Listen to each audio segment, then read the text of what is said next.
sell high, die hard trader. Give me more, give me more, give me more. जैसे कि traders होते हैं, हम सब चाहते हैं कि हमें ऐसे स्नाइपर एंट्रीज मिले, पर असल में ऐसा होता कैसे है? तो इस वीडियो में मैं तुम्हें सिखाऊंगा सप्लाई और डिमांड की थ्योरीज, जिनका इस्तेमाल हम ऐसे स्नाइपर एंट्रीज लेने के लिए कर सकते हैं। साथ में zone refinement, multi time frame analysis और कैसे ये सब मिलकर तुम्हें परफेक्ट एंट्रीज दिलाते हैं। अब जोन रिफाइनमेंट में जाने से पहले ये ज़रूरी है कि तुम्हें सप्लाई और डिमांड के बेसिक्स पता हों। अगर पता है तो वीडियो में चैप्टर्स यूज़ करके आगे बढ़ जाओ। अगर नहीं तो अभी मैं समझा देता हूँ। तो डिमांड जोन एक ऐसा एरिया होता है जहाँ पहले प्राइस ने कंसोलिडेट किया होता है, उसके बाद एक स्ट्रॉन्ग अपवर्ड मूव आया होता है। जब हम कैंडलस्टिक चार्ट पर देखते हैं तो ये कैंडल कुछ ऐसा दिखेगा, एक कैंडल जो एक बड़ी अपवर्ड मूव के नीचे प्लेस होगा। अगर हम इसे एक जोन की तरह विजुलाइज करें तो वो एक बॉक्स जैसा दिखेगा। मेरा रूल ये है कि मैं इम्पल्स मूव से पहले वाली आखिरी कैंडल को यूज़ करता हूँ जोन ड्रॉ करने के लिए। तो मैं ऐसी साइडवेज कैंडल ढूंढता हूँ जिसके दोनों तरफ विक हो और मूवमेंट बहुत कम या ना के बराबर हो, ठीक उस बड़ी पुश से पहले। और डिमांड जोन का आइडिया ये है कि ये वो जगह है जहाँ पहले इंस्टीट्यूशनल बाइंग हुई थी, मतलब बड़े बड़े प्लेयर्स ने बहुत बड़ी क्वांटिटी में बाई किया था, इसलिए वहाँ से प्राइस में तेज़ उछाल आता है। ये जोन बेसिकली एक डिस्काउंट प्राइस दिखाता है, जहाँ से फ्यूचर में फिर से बाइंग आ सकती है अगर प्राइस वापस उस लेवल तक आता है। तो डिमांड जोन से हम तभी बाय करते हैं जब प्राइस वहाँ दोबारा आता है, क्योंकि हम एक्सपेक्ट करते हैं कि फिर से इंस्टीट्यूशनल बाइंग चालू होगी। अब जैसे कि तुमने गेस कर ही लिया होगा, सप्लाई जोन बिल्कुल वैसा ही है, पर उल्टी डायरेक्शन में। ये वो एरिया है जहाँ पहले प्राइस ने कंसोलिडेट किया था, फिर एक स्ट्रॉन्ग डाउनवर्ड मूव आया और इसे भी एक बॉक्स की तरह ड्रॉ किया जाता है। मैं यहाँ भी वही रूल फॉलो करता हूँ। इम्पल्स मूव से पहले वाली आखिरी कैंडल से सप्लाई जोन मार्क करता हूँ। ये वो जगह दिखाता है जहाँ पहले इंस्टीट्यूशनल सेलिंग हुई थी। इसे एक प्रीमियम प्राइस माना जाता है सेल करने के लिए। तो जब प्राइस दोबारा उस लेवल तक आएगा, हम एक्सपेक्ट करते हैं कि फिर से सेलिंग चालू होगी। हम सप्लाई जोन से सेल करते हैं जब प्राइस उसे रिटेस्ट करता है, एक्सपेक्टिंग मोर इंस्टीट्यूशनल सेलिंग। अब सप्लाई और डिमांड के बेसिक्स समझना इसलिए ज़रूरी है क्योंकि यही फाउंडेशन है जोन रिफाइनमेंट की, जिससे हमें वो स्नाइपर एंट्रीज मिलेंगी।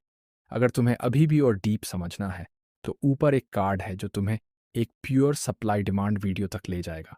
तुम वो देख सकते हो और फिर वापस आकर ये वीडियो कंटिन्यू कर सकते हो। पर अगर तुम रेडी हो जोन रिफाइनमेंट सीखने के लिए तो चलो अभी शुरू करते हैं। तो जोन रिफाइनमेंट काम कैसे करता है? मान लो हम 4 घंटे के टाइम फ्रेम पर हैं और एक सप्लाई जोन देख रहे हैं।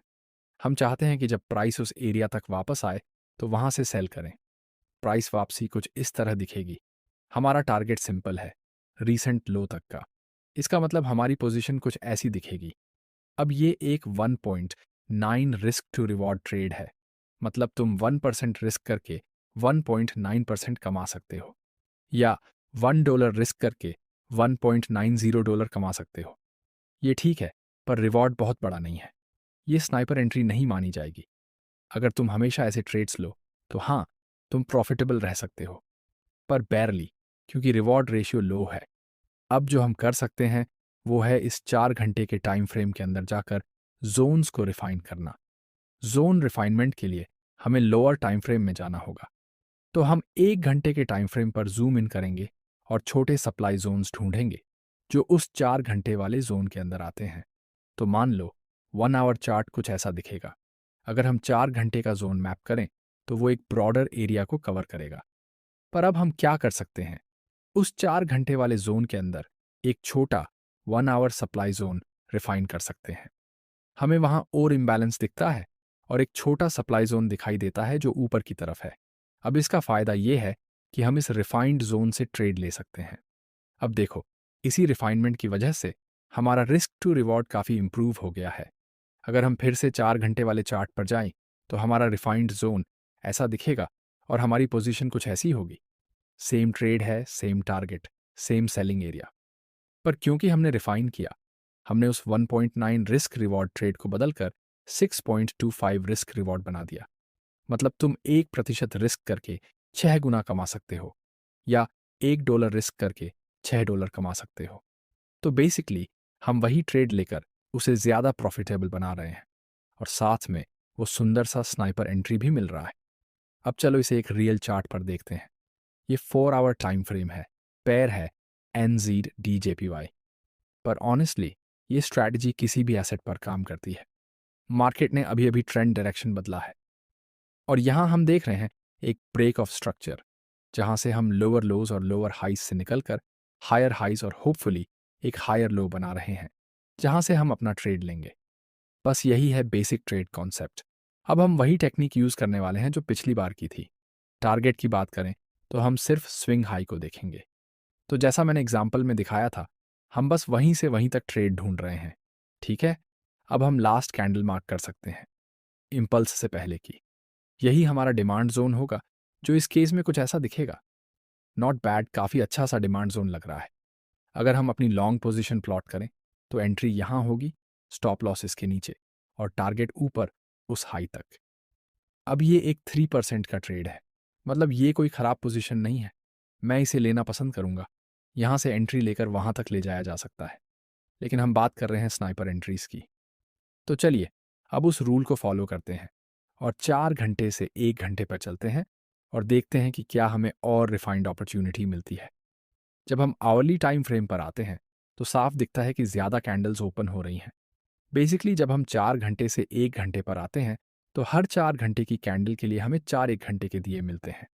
अब हमारे पास 2 क्षेत्र हैं, एक मांगोन क्षेत्र यहाँ जो इम्पल्स से पहले की आखिरी दिए है, और एक नीचे जो बाजार का सबसे लो है और ये भी इम्पल्स से पहले की आखिरी कैंडल है।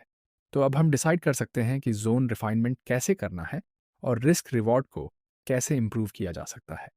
अभी के लिए हम ऊपर वाले जोन को हटा देते हैं और इस लोअर जोन पर फोकस करते हैं, क्योंकि यहीं पर हम अपनी hourly buy limit order refine कर सकते हैं।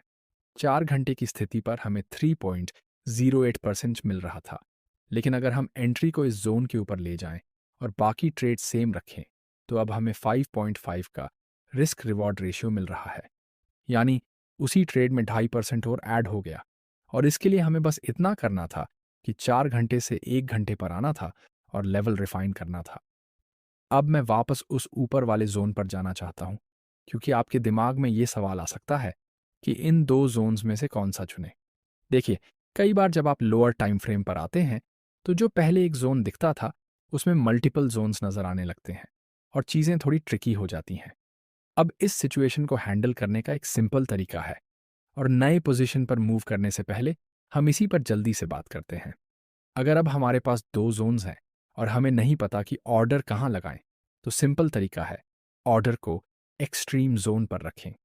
एक्सट्रीम जोन वो होता है जो प्राइस से सबसे दूर होता है, उस प्राइस मूवमेंट के लेग में।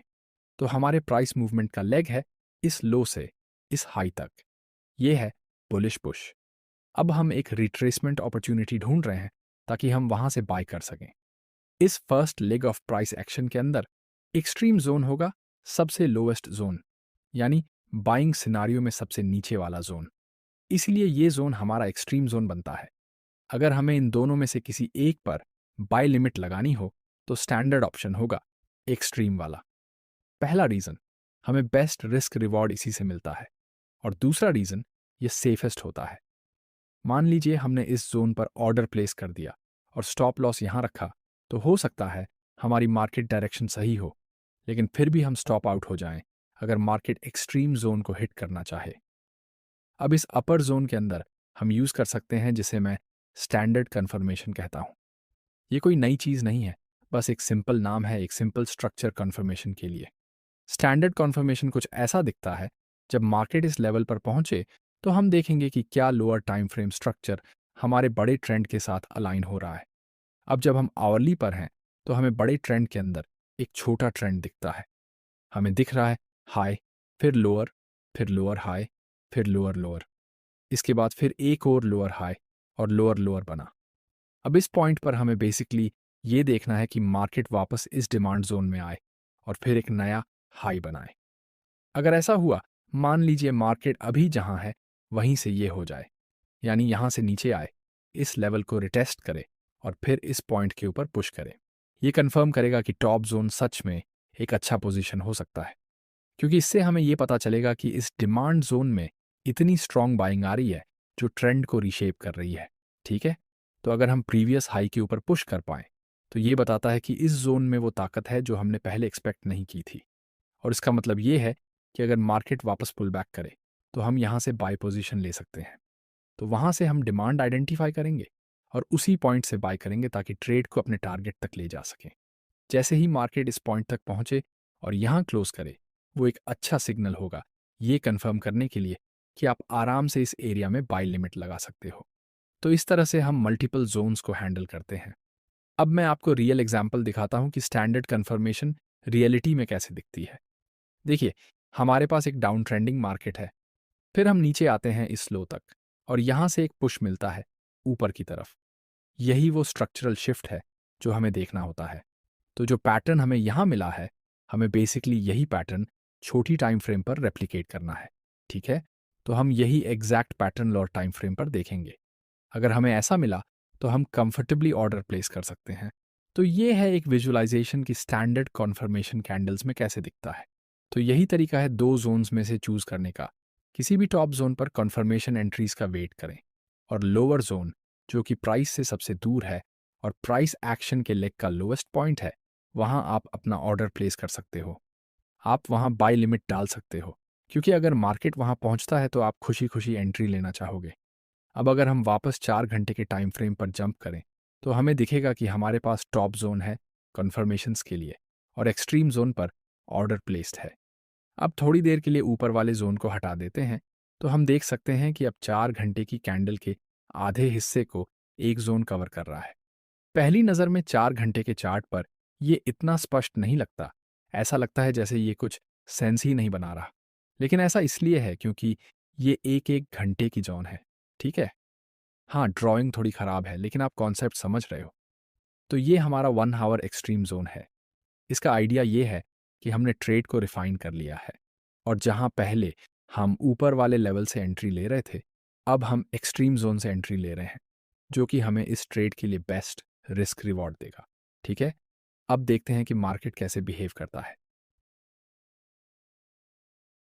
देखो, मार्केट नीचे पुश करता है उस एक्सट्रीम जोन में और फिर मार्केट ऊपर की तरफ पुश करता है, एक नया हाई बनाता है जो कि हमारा टारगेट फिल करता है।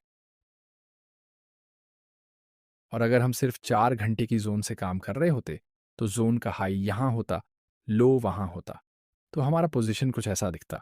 तो रिफाइनमेंट के बिना हम 3% रिटर्न देख रहे होते, लेकिन रिफाइनमेंट के साथ ये बढ़कर लगभग 5.5 हो जाता है। और जैसा कि आप देख सकते हो, यही है हमारे स्नाइपर एंट्रीज, क्योंकि हमने एक्चुअल में विक्स के पास एंट्री ली है। हम कैंडल्स के बीच में एंट्री नहीं ले रहे, न ही कंप्लीटली ऊपर की तरफ जैसा कि हम 4 आवर जोन से करते। हमने विक्स को कैप्चर किया और स्नाइपर एंट्री सिक्योर की। अब एक बात है जिससे आपको रिफाइन करते समय बचना चाहिए, और वो है ओवर रिफाइनमेंट। आपको ध्यान रखना है कि आप जोन को ज़्यादा छोटा ना कर दें।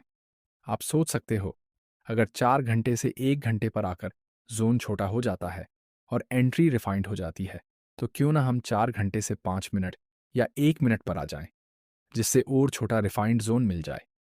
अब प्रॉब्लम यह है कि अगर हम 5 मिनट टाइम फ्रेम पर चले जाते हैं और इस बड़े डिमांड जोन को डिटेल में देखने लगते हैं, तो हमें बहुत छोटे रिफाइंड जोन्स मिलेंगे नीचे की ओर। तो हम सोच सकते हैं, अच्छा, ये रिफाइंड जोन ठीक लग रहा है, कुछ इम्बैलेंस भी दिख रहा है, शायद हम यहाँ एंट्री रखें और हमारा रिस्क रिवॉर्ड बहुत बड़ा हो जाएगा। पर दिक्कत यह है कि मार्केट हमेशा उन लेवल्स तक पहुंचेगा ही नहीं। तो भले ही पेपर पर यह ट्रेड बहुत अच्छा लगे, 25 आर का पोटेंशियल दिखे, मतलब 1% रिस्क पर 25% का प्रॉफिट, पर हकीकत में वो जोन टच ही नहीं होगा, क्योंकि हम 4 घंटे और 1 घंटे के प्राइस एक्शन पर काम कर रहे हैं। मार्केट को इतना नीचे 5 मिनट पर ले जाना रिस्की है और अक्सर रिजल्ट ये होगा कि आपका ट्रेड मिस हो जाएगा। तो ओवर रिफाइन मत करो, चीज़ों को ज़्यादा मत खींचो, नहीं तो अच्छे ट्रेड्स मिस हो जाएंगे। अब एक सिंपल रूल जो आप फॉलो कर सकते हो ताकि ओवर रिफाइन से बच सको, वो है सिर्फ 2 स्टेप्स नीचे जाना। मतलब अगर आप 4 घंटे के टाइम फ्रेम पर हो तो आप 1 घंटा और फिर 30 मिनट तक जा सकते हो। अगर आप डेली टाइम फ्रेम पर हो तो आप 4 घंटे और फिर 1 घंटे तक जा सकते हो। अगर आप 30 मिनट पर हो तो आप 15 मिनट और फिर 5 मिनट तक जा सकते हो, लेकिन उसे ज़्यादा नीचे नहीं जाना चाहिए। ठीक है, तो डिफ़ॉल्ट 2 टाइम फ्रेम स्टेप्स ही लो, 4 घंटे से 1 घंटा और फिर 30 मिनट, टैली से 4 घंटे और फिर 1 घंटा, 30 मिनट से 15 और फिर 5 मिनट, ये सब ठीक है। वैसे भी आपको अक्सर सिर्फ एक स्टेप नीचे जाने की ही ज़रूरत होती है स्नाइपर एंट्री लेने के लिए और अपने ट्रेड के प्रॉफिट पोटेंशियल को बढ़ाने के लिए। जैसा कि आपने अभी देखा, हमने एक ट्रेड में 2% एक्स्ट्रा जोड़ लिया। अगर आप एक 5% या 5.5 ट्रेड निकाल पा रहे हो, तो वो एक बहुत ही हेल्थी मंथ बन सकता है ट्रेडिंग का। सिर्फ एंट्री को स्लाइटली लोअर टाइम फ्रेम पर लेकर जाने से आप ट्रेड को 3 से 5.5% तक ले जा सकते हो और रिटर्न्स को ऑलमोस्ट डबल कर सकते हो, जो कि बहुत सॉलिड है। अब यहाँ पर हम 30 मिनट टाइम फ्रेम पर हैं। अगर हम अपना जोन यहाँ रिफाइन करते 30 मिनट पर, तो हमारे पास ये एरिया होता वर्क करने के लिए। ये कैंडल। मैं अब भी इस बात का सपोर्टर हूँ कि स्टॉप लॉस हमेशा लो के नीचे होना चाहिए, तो मैं उसे वहीं रखता। लेकिन हम शायद थोड़ा और प्रॉफिट यहाँ जोड़ सकते थे और इस ट्रेड को 6% का बना सकते थे, सिर्फ by following that 2 steps down rule, 4 hour, 1 hour, फिर 30 मिनट। तो 4 आवर से 30 मिनट जाने से हमने एक्चुअली इस ट्रेड का प्रॉफिट पोटेंशियल डबल कर दिया। लेकिन अगर हम और नीचे जाते, जैसे 5 मिनट पर, तो हम शायद पूरा ट्रेड ही मिस कर देते।